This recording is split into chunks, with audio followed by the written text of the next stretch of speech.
So I do want to make sure you understand that just getting a new lawyer doesn't mean things are going to change. The offer is what it is, and so there's not going to be any change just because there's a new lawyer. I've seen the tapes, and it's not enough on the tape to show that I deserve 8 years. All right, but that'll be up to trouble in 20 years. That'll be up to a jury. That's what juries are for. You can go back with the bailiff. Let's move on. In cause number 25, DCCR 0907.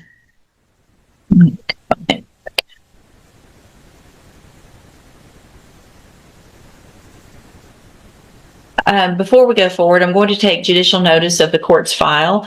It looks like there was an evaluation done by Dr. Capon last year with regard to competency, and that we received that report back in October, and Ms. Mouton was found competent to stand trial. Did this in January 20th. The competency report's from October. You found her competent January 20th. That's what my file reflects also, Judge. Okay. Maybe we didn't get her back. I don't know why. She didn't. There's a lot of things there. Hold on. I don't think she was ever taken anywhere. No. So I don't know why. Anyway, found competent based on that report. There hasn't been any other reports that I know other than the Dr. Capon report from back in October. And so any other issues at this point with regard to competency? No, Your Honor. All right. So in cause number 25, DCCR 0907, Ms. Mouton, you're charged with a second-degree felony offense of assault on a peace officer. And what that means is that if you go to trial and you're found guilty, the range of punishments between 2 years and up to 20 years in prison. Do you understand? I need you to answer out loud for the record. Thank you. And then in cause number 25, DCCR 1466, you're also charged with assault on a peace officer. This one is from August 17th of 2024. The first one that I read out was actually from May 5th of 2025. So the second one, same thing, is a second-degree felony. If you're found guilty, the range of punishments between 2 years and up to 20 years in prison. Do you understand? Yes, ma'am. And then in cause number 25, DCCR 1467, you're charged with the state jail felony offense of possession of a controlled substance from August 17th of 2024. And in that case, that means that if you went to trial and you were found guilty, the range of punishment would be between 6 months and up to 2 years in a state jail prison. Do you understand that? Yes, ma'am.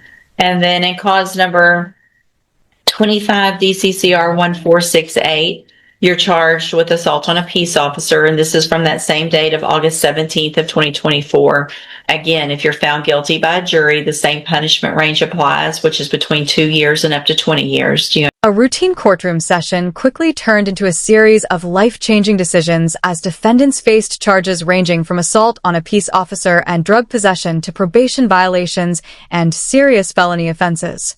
Before any rulings were made, the judge carefully ensured every defendant understood their legal rights, the charges against them, and the consequences of accepting or rejecting plea agreements. The courtroom remained calm, but the gravity of each decision was impossible to ignore. For 8-year term in prison and on all of those assault on a peace officer cases, that would run at the same time, concurrently. And then a 2-year sentence in the state jail prison on those two.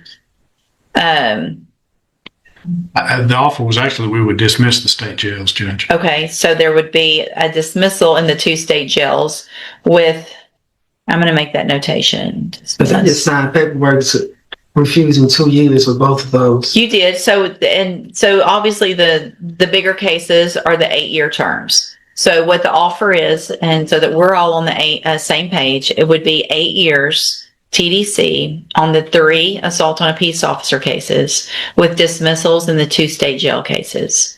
Does that change your mind? No, ma'am. Okay.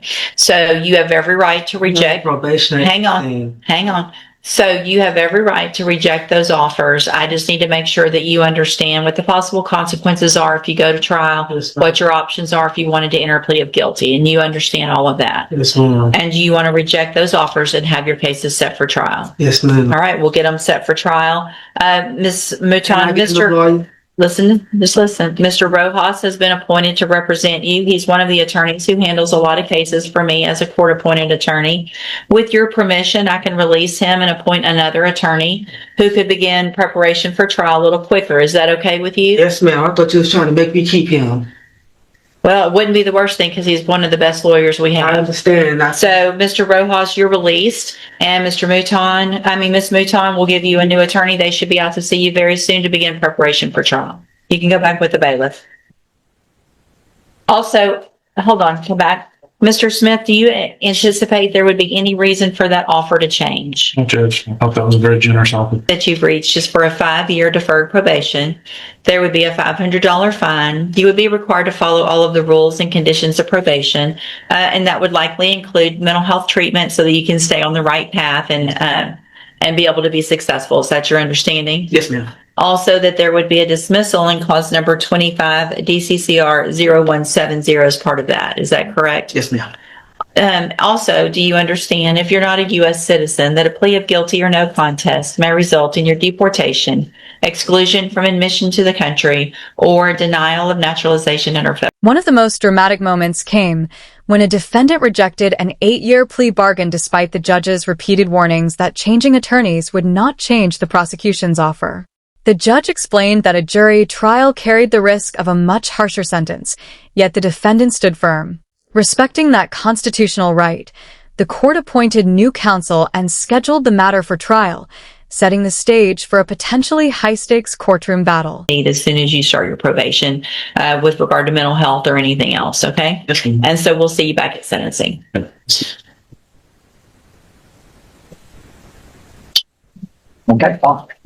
Okay, good. Mr. Rojas, you have Bethany Batten. Yes, one the ship. Bethany Van. This morning. Oh, she's, Oh, that's fine. Okay. Transported, yes, ma'am. okay. We'll reset that. You have Relacia Mouton. Those are rejections, Judge. Relacia Mouton.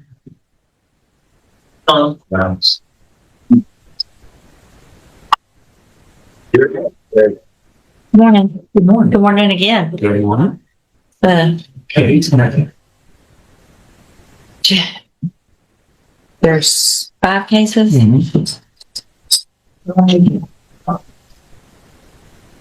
can do.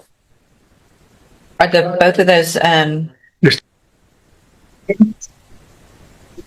Good morning. Are you Caleb Laskowski? Yes, ma'am. And will your client waive the formal reading of the motion? Yeah, absolutely will, Your Honor.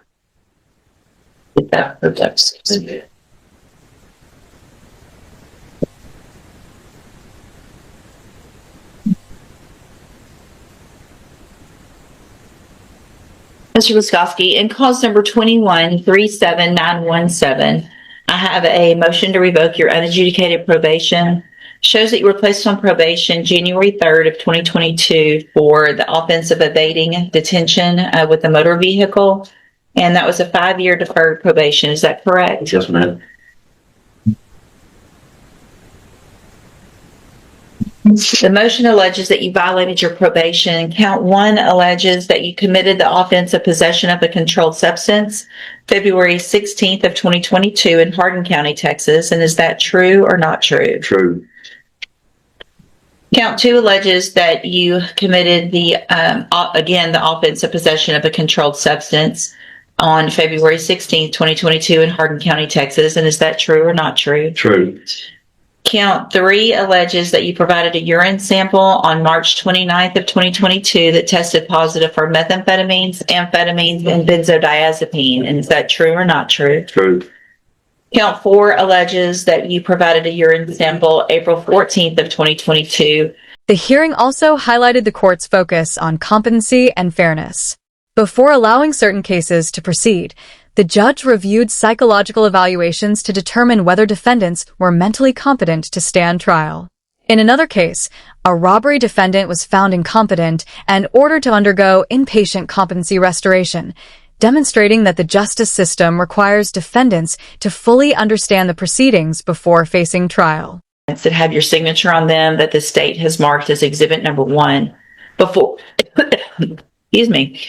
you signed these, did you go over them with Mr. Crocker? Yes, ma'am. Do you fully understand them? Yes, ma'am. And do you understand, if I follow the agreement that you've made with the district attorney, that you'll be waiving or giving up any right to appeal? Yes, ma'am. State tenders number 1. No objection, states one. It's admitted. Is there any evidence that Mr. Laskowski is not competent? None, Your Honor. All right, sir, I'm going to find that you entered your pleas of true to counts 1 through 5 freely and voluntarily. Find those counts true. Find sufficient evidence to revoke your probation, and at this time, also find sufficient evidence to find you guilty, and at this time, find you guilty of evading detention with a motor vehicle. Sentence you in accordance with your agreement to a term of 2 years in the institutional division of the Texas Department of Corrections. You will receive credit on that sentence for any time that you've been in custody that the law gives you the right to receive. I'm handing you the trial court certification that shows that this was an agreement that I followed, and so you have waived your right to appeal. I've also handed you a written admonishment regarding your ineligibility to possess a firearm or ammunition. Because of the judgment entered against you, you're ineligible under Texas law to possess a firearm or ammunition.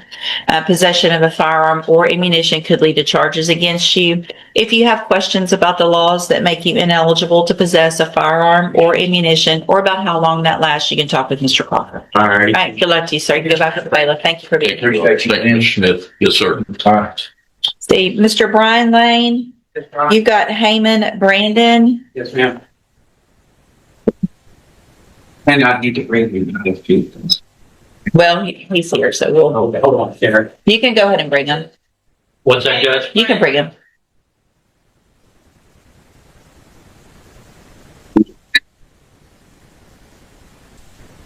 More.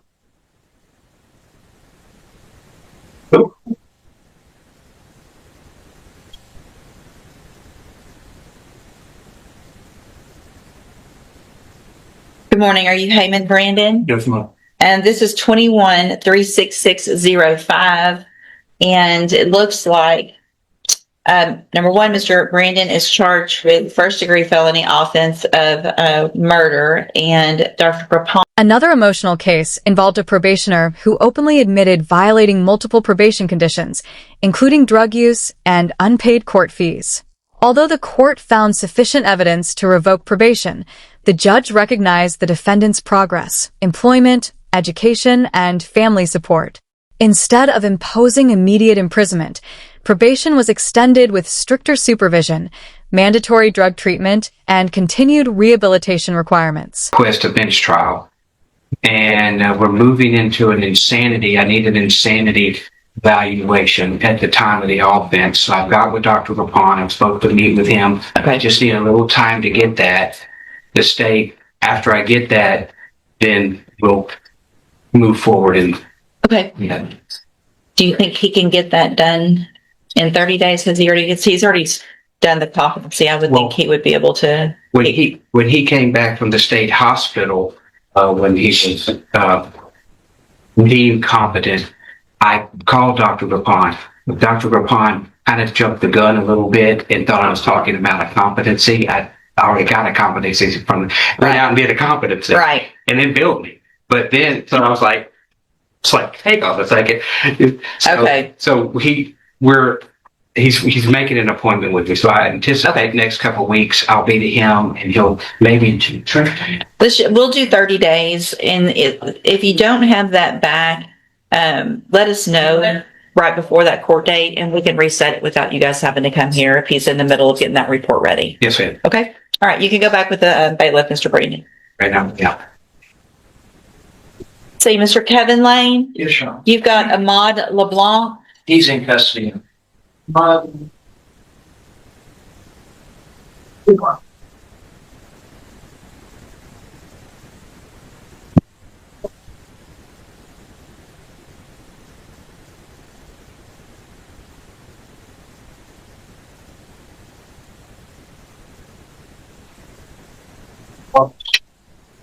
is this? How much? Ms.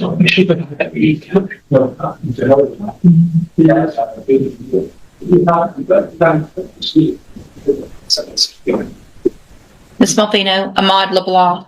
Sitting here thinking I could notice a nice young new probation officer. All right. Are you Ahmad LeBlanc? Yes, ma'am. And Mr. LeBlanc was previously in court, entered pleas of true to counts 1, 2, and 3, and a motion to adjudicate and on probation for possession of a controlled substance, first degree felony.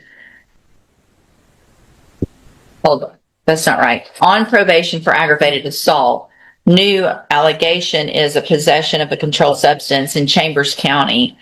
And I've received the updated report. It was unagreed. Have you both had an opportunity to review the report? Defense has none. Have you?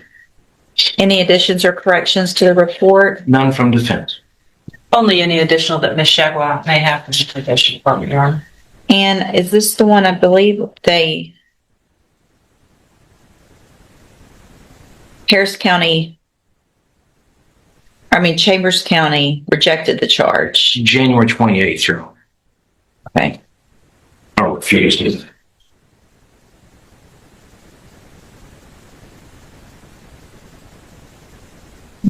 And so, Mr. Lane, you may proceed with argument. Your Honor, we are asking the court to continue Mr. LeBlanc on probation. He's been in jail and this last time. Several defendants chose a different path by accepting negotiated plea agreements. After confirming that each plea was entered voluntarily and knowingly, the judge imposed agreed-upon prison sentences, including concurrent terms in child pornography possession cases. Each defendant was advised about the loss of appeal rights, firearm restrictions following conviction, and potential immigration consequences where applicable. With Southern New Hampshire University for computer training. He does 3D modeling, and that's when he was using with the THCA that he actually got, I think, out of California online that he had sent to him. He's done his community service hours. I think he's done 433 out of 400. I believe he's paid all of his fees.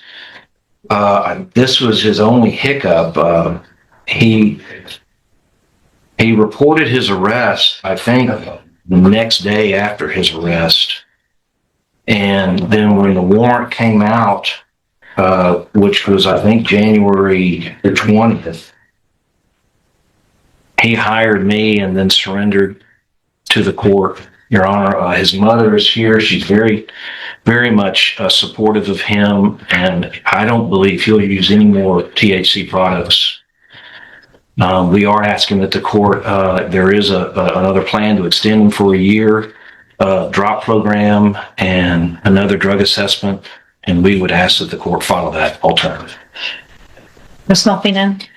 Judge, obviously the underlying offense involving a weapon is concerning. However, it looked like it was an issue amongst individuals who knew one another, probably involving some young women as well. Mr. LeBlanc does not have any criminal history. I hate to see him have felony, but he's also exposed to quite a bit on a revocation of this probation. I would defer to whatever Ms. Shagwa has to add, but I would ask that if he's continued, Judge, that he be extended and possibly have something a little bit more intensive than just the drop program. Anything to add that's not in that updated report from probation? No, ma'am. So, Mr. LeBlanc, you've done so well.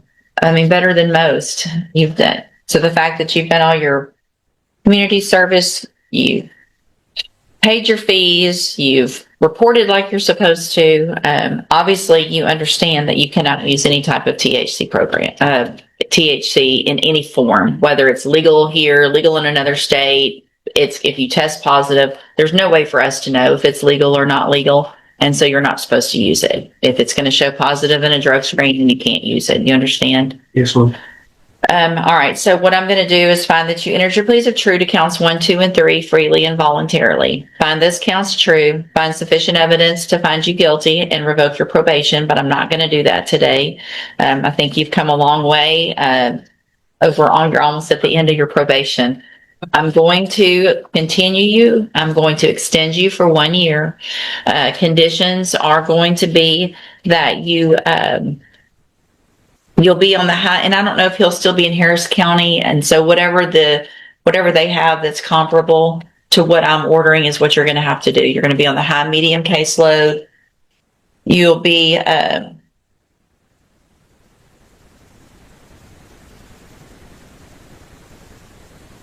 You'll be required to enroll in and pay for it and successfully complete the Texas Drug Education Offender Program.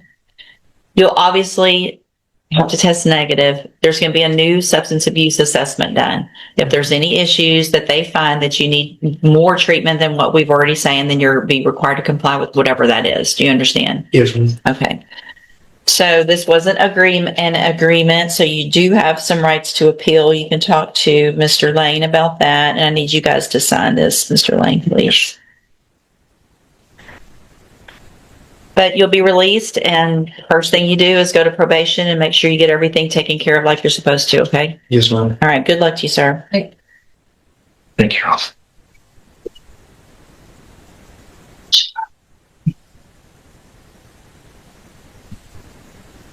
So we're going to need this, though, once they all sign it, right? So you just, yeah, if y'all will get this, once you get the signatures, if you'll get it back to Kelly so she can get it filed into the case. Thank you, Your Honor. Yes, sir. Thank you. Yeah.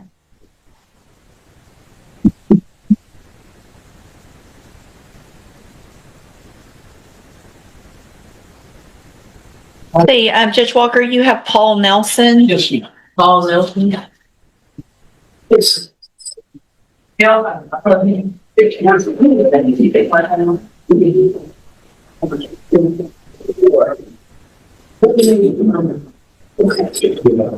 a good day. Doing okay? Good. How about you? 2 days in a row. I know.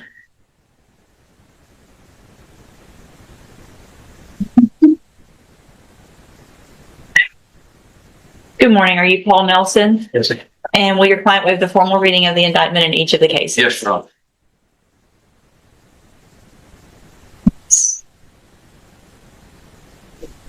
Mr. Nelson, in cause number 23, DCCR 1786, you're charged with the third-degree felony offense of Not every case reached a final conclusion. In a murder prosecution, defense counsel requested additional time to obtain an insanity evaluation related to the defendant's mental state at the time of the alleged offense. Recognizing the importance of a complete evaluation, the judge granted a continuance, emphasizing that justice requires careful preparation before a case proceeds to trial. January 13th of 2021. And how do you plead to that charge? Guilty. Again, are you pleading guilty freely and voluntarily? And because you did what they charged you with? Yes. In each of these cases, I have here on the tablet some documents that have your signature on them, that the state's marked as exhibit number 1. Before you signed these, did you go over them with your attorney? Yes. Do you fully understand them? Yes. And do you understand, if I follow the agreements that you've made with the district attorney, that you'll be waiving or giving up any right to appeal? Yes. Also, do you understand, if you're not a U.S. citizen, that a plea of guilty or no contest may result in your deportation, exclusion from admission to the country, or denial of naturalization under federal law? I'm required to ask everyone that. State, excuse me. State tenders number 1 in each case. No objection. It's admitted in each case. Is there any evidence that Mr. Nelson is not competent? None, Judge. All right, sir. In each of your cases, I'm going to find that you entered your pleas of guilty freely and voluntarily. Find that you're mentally competent and understand the nature and the consequences of your pleas. Find sufficient evidence in each case to find you guilty. And at this time, in cause number 23, DCCR 1786, find you guilty, sentence you in accordance with your agreement to a term of 8 years in the institutional division of the Texas Department of Corrections. You will receive credit on that sentence for any time that you've been in custody that the law gives you the right to receive. And then in cause number 23, DCCR 1787, find sufficient evidence to find you guilty, and at this time find you guilty of possession of child pornography. Sentence you in accordance with your agreement to a term of 8 years in the institutional division of the Texas Department of Corrections. You will also receive credit on that sentence for any time that you've been in custody that the law gives you the right to receive. These cases will run concurrently, which means together at the same time, and also concurrently with the Montgomery County cases. Is that correct? Right. They'll run concurrently with that as well. I'm handing you the trial court certifications. Those show that these were agreements that I followed, and so you've waived your right to appeal. I've also handed you a written admonishment regarding your ineligibility to possess a firearm or ammunition. Because of the judgments entered against you, you're ineligible under Texas law to possess a firearm or ammunition. Possession of a firearm or ammunition could lead to charges against you. If you have questions about the laws that make you ineligible to possess a firearm or ammunition, or about how long that lasts, you can talk with Judge Walker. All right, good luck to you, sir. You can go back to the bailiff. Yes, sure. We would ask that the court waive any court costs as he has indigent. I need to, the court needs me to inquire about that. I'm happy to, but he's been incarcerated for 2.5 years and he has zero dinero. What are the typical court costs on a 200 and something dollars plus this fee plus that fee. So total in both cases, Your Honor, will be around $550. What I'll do, let me make a notation and I'll get with Ms. Werner, the other clerk, and find out exactly with a process for that, and take into consideration that he's indigent, that you've relayed that, and I will let you know exactly how that works and if we can do it. Do you have any issue with regard to that? I'll defer to the court on that issue. Okay, thanks, Ms. French. All right, you can go back with bailiff. Yes, sir. Have a good day. You'll make a note on me on that, please. The proceedings also reflected the court's willingness to consider individual circumstances. In a theft case, the defense requested additional time to verify criminal history records before responding to a plea offer, and the judge agreed to postpone the matter. Throughout the hearing, the court balanced efficiency with fairness, ensuring that attorneys had adequate opportunity to investigate and prepare. Good morning. Good morning, Jim. How are you? All right.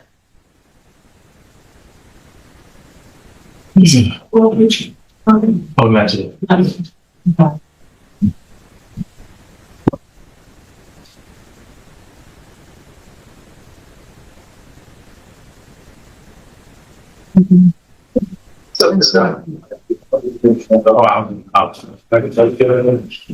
Good morning. Are you Daryl Burnworth? Yes, sir. Burnworth. Burnworth, and this is cause number 26 DCCR 0038. Mr. Burnworth is charged with theft of property, and that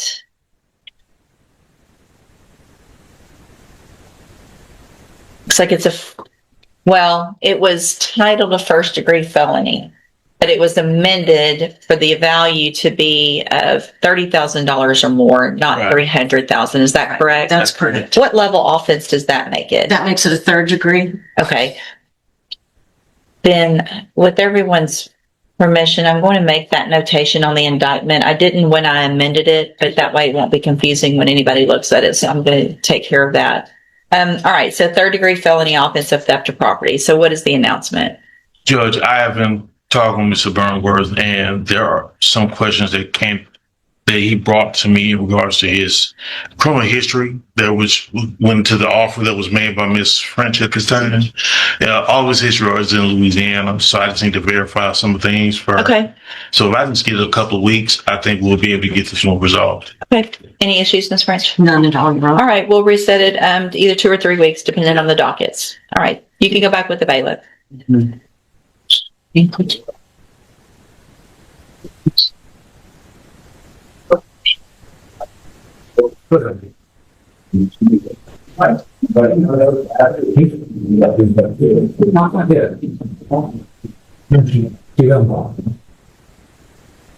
See, Mr. Lewis, you have William Miller. Yes.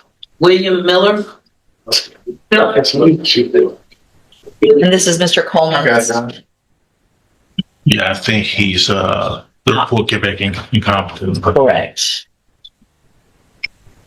Good morning. Good morning. Since I hadn't, they're the only case. By the end of the session, the courtroom illustrated a fundamental truth about the criminal justice system. Every defendant faces critical choices that can shape the rest of their life. Some accepted plea agreements, some sought additional time, and others chose to take their chances before a jury. Regardless of the outcome, the judge consistently ensured that each decision was made knowingly and with a full understanding of the legal consequences.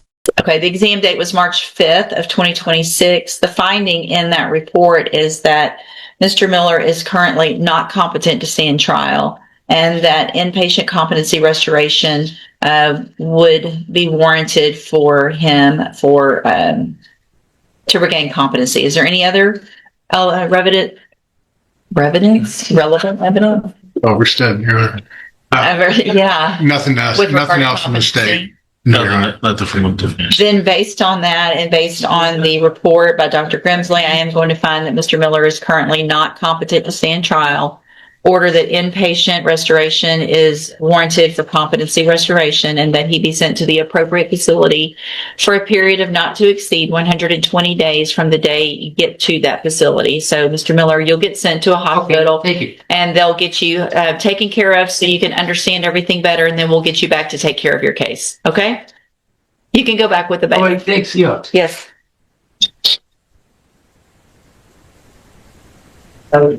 Jamaldrin Willridge. Let we hold on that one, I think. Okay. That's Sure. And maybe when the court has a couple minutes, maybe I'll just speak to you. We're going to hold that for a second. Okay, hold it. Thanks. Thank you. Okay, we're going on. Let's see. Let me. And then walk away. What you call it, police. Would we're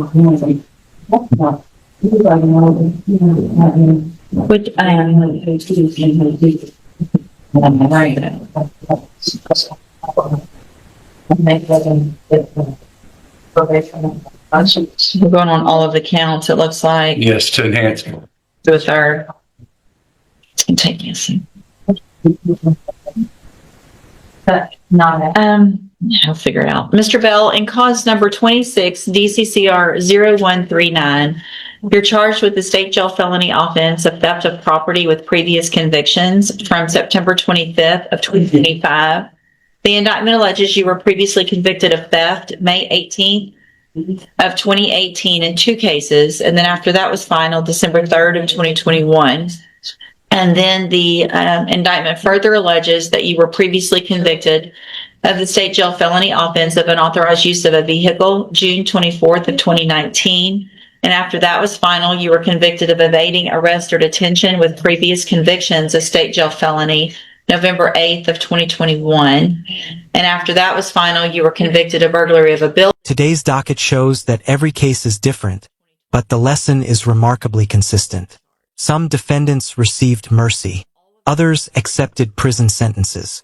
Others rolled the dice by rejecting plea deals altogether.